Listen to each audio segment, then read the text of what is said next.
Dear students, hello. A very warm welcome to Angrejimaster, your own YouTube channel.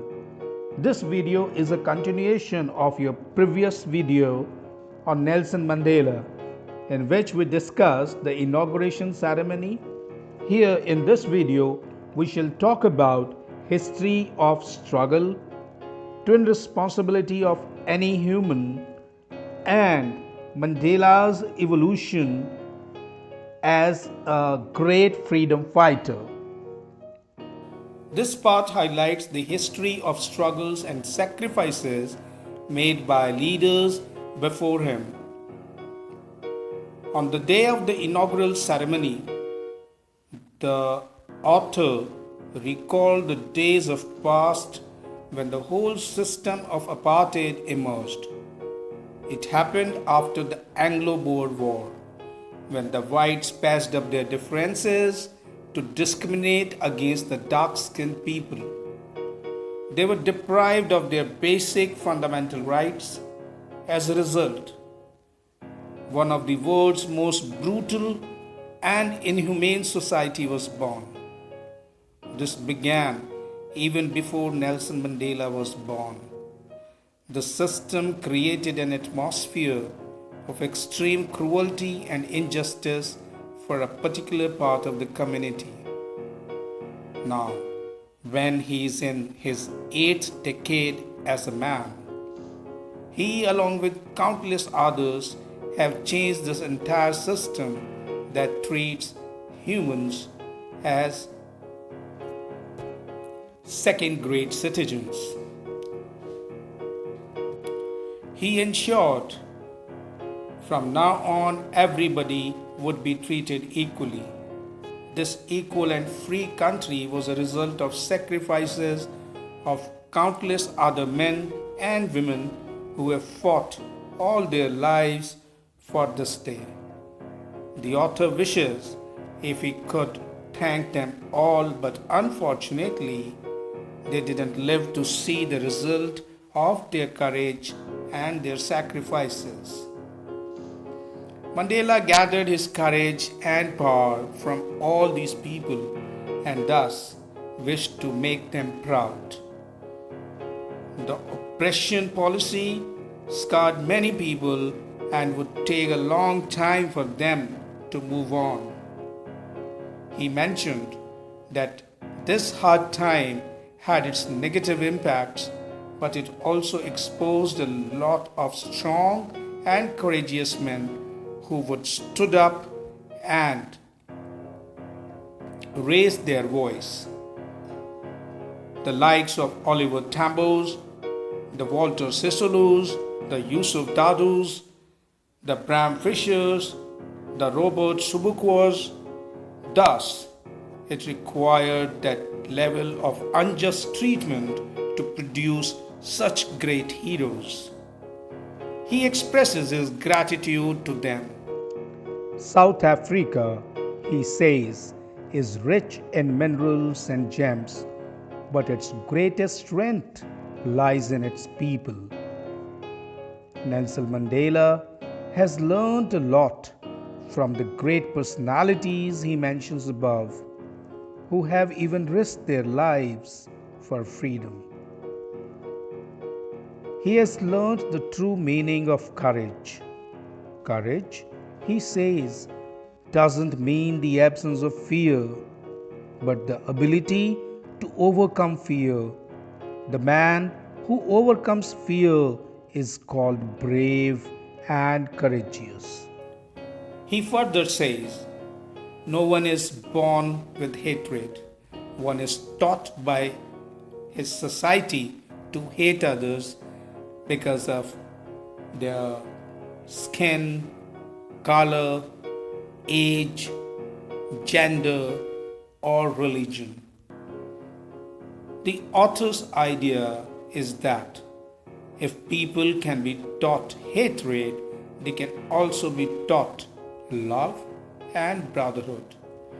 In their most testing times in prison, when they were being treated brutally, Mandela would see a pinch of humanity and kindness in one of the guards of his prison, and that was enough to keep him going.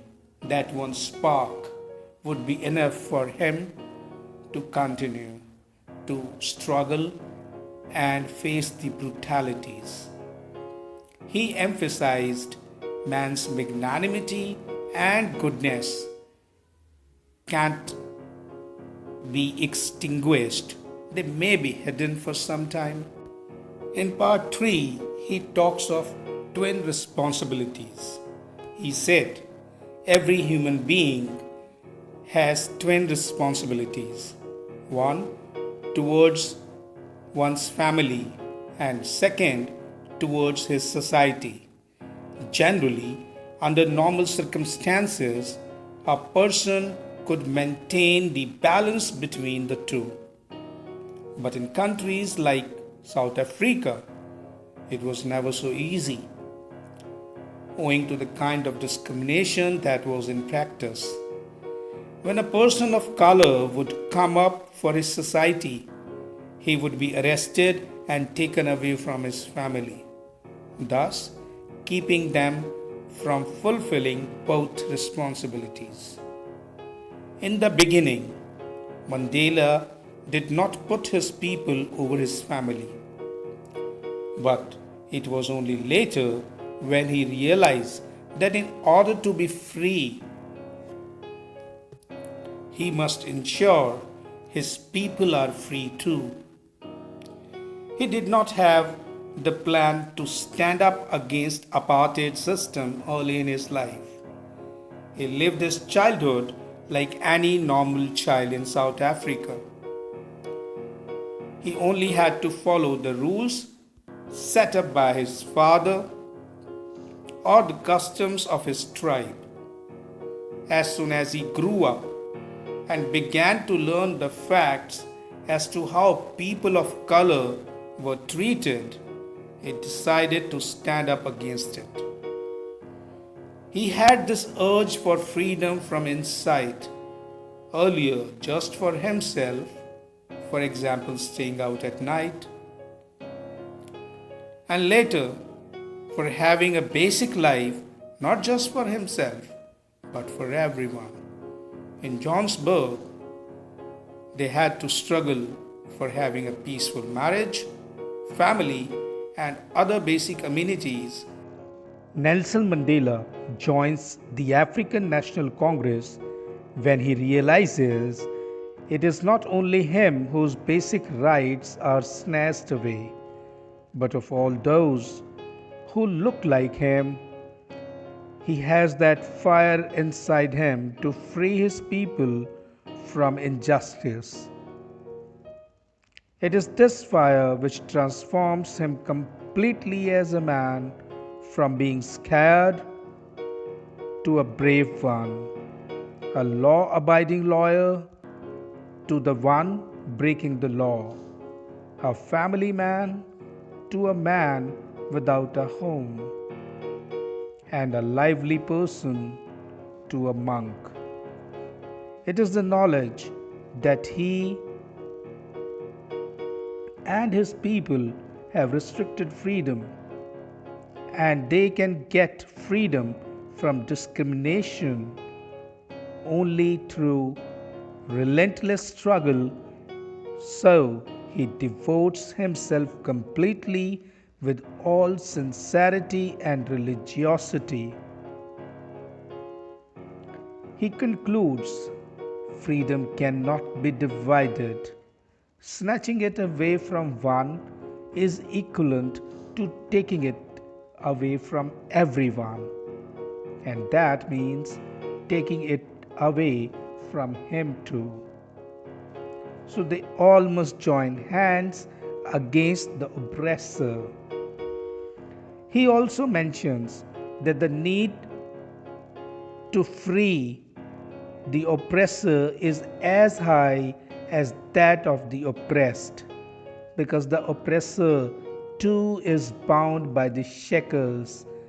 These are the shackles of hatred. For taking away someone else's freedom and making him a prisoner, he becomes a prisoner of piousness himself. Thus, he is robbed of his humanity and needs to be freed. Dear students, this brings us to the end of the lesson. Dear students, hope you found the video informative. Please like and share it. For more, you may subscribe Angrejimaster. Do remember to hit the bell icon. We shall meet again. Till then, maintain social distancing but stay connected. Thank you.